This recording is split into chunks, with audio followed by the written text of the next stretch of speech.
Pada tanggal 6 Agustus 1945, sebuah bom atom dijatuhkan di atas kota Hiroshima, Jepang oleh Amerika Serikat yang mulai menurunkan moral semangat tentara Jepang di seluruh dunia.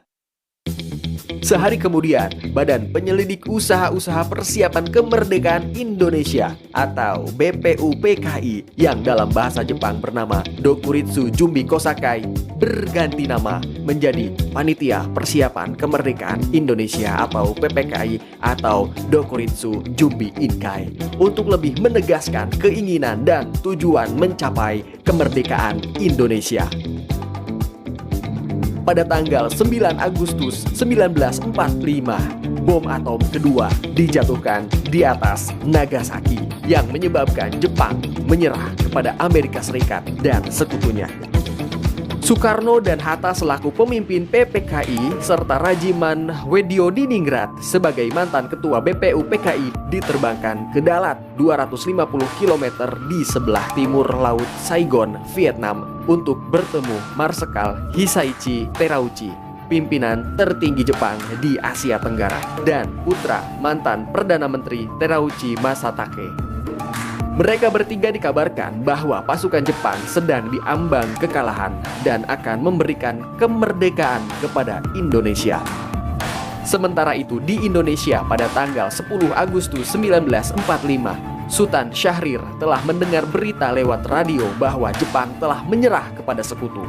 Para pejuang bawah tanah bersiap-siap memproklamasikan kemerdekaan Indonesia dan menolak bentuk kemerdekaan yang diberikan sebagai hadiah Jepang. Pada tanggal 12 Agustus 1945, Jepang melalui Marsekal Terauchi di Dalat, Vietnam mengatakan kepada Soekarno-Hatta dan Rajiman bahwa pemerintah Jepang akan segera memberikan kemerdekaan kepada Indonesia dan proklamasi kemerdekaan dapat dilaksanakan dalam beberapa hari. Terauchi menginginkan proklamasi diadakan pada tanggal 24 Agustus 1945. 2 hari kemudian, saat Soekarno, Hatta, dan Rajiman kembali ke tanah air dari Dalat, Sultan Syahrir mendesak agar Soekarno segera memproklamasikan kemerdekaan karena menganggap hasil pertemuan di Dalat sebagai tipu muslihat Jepang. Jepang telah menyerah kepada sekutu dan demi menghindari perpecahan dalam kubu nasionalis antara yang anti dan pro-Jepang. Hatta menceritakan kepada Syahrir tentang hasil pertemuan di Dalat. Soekarno belum yakin bahwa Jepang memang telah menyerah dan proklamasi kemerdekaan RI saat itu dapat menimbulkan pertumpahan darah yang besar dan dapat berakibat fatal jika para pejuang Indonesia belum siap. Soekarno mengingatkan Hatta bahwa Syahrir tidak berhak memproklamasikan kemerdekaan karena itu adalah hak PPKI. Sementara itu, Syahrir menganggap PPKI adalah badan buatan Jepang dan proklamasi kemerdekaan oleh PPKI hanya merupakan hadiah dari Jepang. Pada tanggal 14 Agustus 1945, Jepang secara resmi menyerah kepada sekutu di atas kapal USS Missouri. Tentara dan Angkatan Laut Jepang masih berkuasa di Indonesia karena berjanji akan mengembalikan kekuasaan di Indonesia ke tangan sekutu. Sultan Syahrir, Wikana, Darwis, dan Khairul Saleh mendengar kabar ini melalui radio BBC. Setelah mendengar desas-desus Jepang bakal bertekuk lutut, golongan muda mendesak golongan tua untuk segera memproklamasikan kemerdekaan Indonesia. Namun golongan tua tidak ingin terburu-buru. Mereka tidak menginginkan terjadinya pertumpahan darah pada saat proklamasi.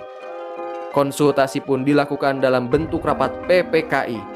Golongan muda tidak menyetujui rapat itu, mengingatkan PPKI adalah sebuah badan yang dibentuk oleh Jepang. Mereka menginginkan kemerdekaan atas usaha bangsa kita sendiri, bukan pemberian Jepang. Kita harus proklamirkan sendiri. Kita harus memberikan kesan kepada dunia internasional kalau negara Indonesia bukan bentukan Jepang. Soekarno dan Hatta mendatangi penguasa militer Jepang untuk memperoleh konfirmasi di kantornya. Namun, kantor tersebut kosong. Soekarno dan Hatta bersama Ahmad Subarjo kemudian ke kantor Laksamana Muda Maeda di Jalan Medan, Merdeka Utara. Maeda menyambut kedatangan mereka dengan ucapan selamat atas keberhasilan mereka di Dalat dan menjawab bahwa ia belum menerima konfirmasi serta masih menunggu instruksi dari Tokyo. Sepulang dari tempat Maeda, Soekarno dan Hatta segera mempersiapkan pertemuan PPKI pukul 10 pada tanggal 16 Agustus di kantor Jalan Pejambo nomor 2 guna membicarakan segala sesuatu yang berhubungan dengan persiapan proklamasi kemerdekaan. Namun, gejolak tekanan yang menghendaki pengambilan kekuasaan oleh Indonesia makin memuncak dilancarkan para pemuda dari berbagai golongan.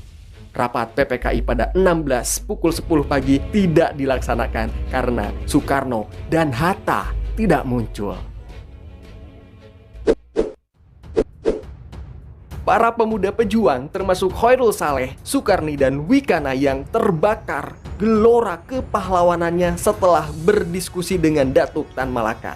Pada dini hari, tanggal 16 Agustus 1945, mereka bersama Sudan Kosinggi, salah seorang anggota PETA dan pemuda lain, ternyata telah membawa Soekarno bersama Fatmawati dan Guntur yang saat itu berusia 9 bulan serta Hatta ke Rengas Dengklok. Tujuannya agar Soekarno dan Hatta tidak terpengaruh oleh Jepang. Di sini mereka kembali meyakinkan Soekarno bahwa Jepang telah menyerah dan para pejuang telah siap untuk melawan Jepang, apapun resikonya. Di Jakarta, golongan muda, Wikana, dan golongan tua yaitu Ahmad Subarjo melakukan perundingan. Subarjo akhirnya menyetujui untuk memproklamasikan kemerdekaan di Jakarta. Maka diutuslah Yusuf Kunto untuk mengantar ke Rengas Dengklok. Mereka menjemput Soekarno dan Hatta kembali ke Jakarta. Subarjo berhasil meyakinkan para pemuda untuk tidak terburu-buru memproklamasikan kemerdekaan. Setelah tiba di Jakarta, akhirnya para pemuda ini bisa pulang dulu ke rumah mereka masing-masing. Setelah itu, giliran golongan tua untuk segera melakukan perundingan PPKI. Mengingat bahwa Hotel Des Indes tidak dapat digunakan untuk pertemuan setelah pukul 10 malam, maka tawaran Laksamana Muda Maeda Tadashi untuk menggunakan rumahnya sebagai tempat rapat PPKI diterima oleh para tokoh Indonesia. Teks proklamasi kemudian ditulis di ruang makan Laksamana Tadashi Maeda yang saat itu sengaja pamit dulu ke kamar tidurnya. Para penyusun teks proklamasi itu adalah Soekarno, Hatta, dan Subarjo. Konsep teks proklamasi ditulis oleh Soekarno sendiri di ruang depan. Hadir BM Diah, Sayuti Melik, Sukarni, dan Sudiro.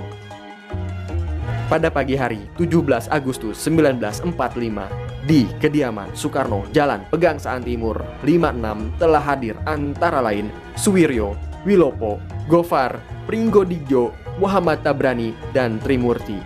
Acara dimulai pada pukul 10 dengan pembacaan proklamasi oleh Soekarno. Pembacaan berlangsung hikmat.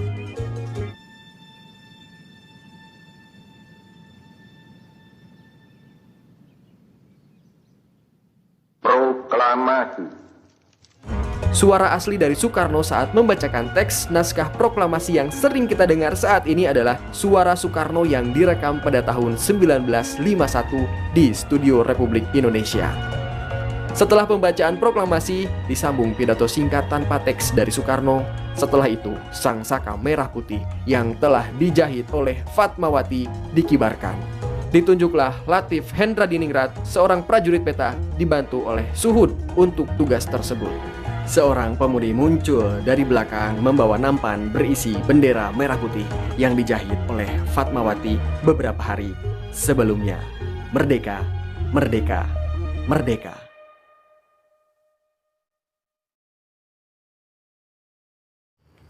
Tanggal berapa hari ini? 17 Agustus. Bantu sebarkan beritanya. Oh, siap.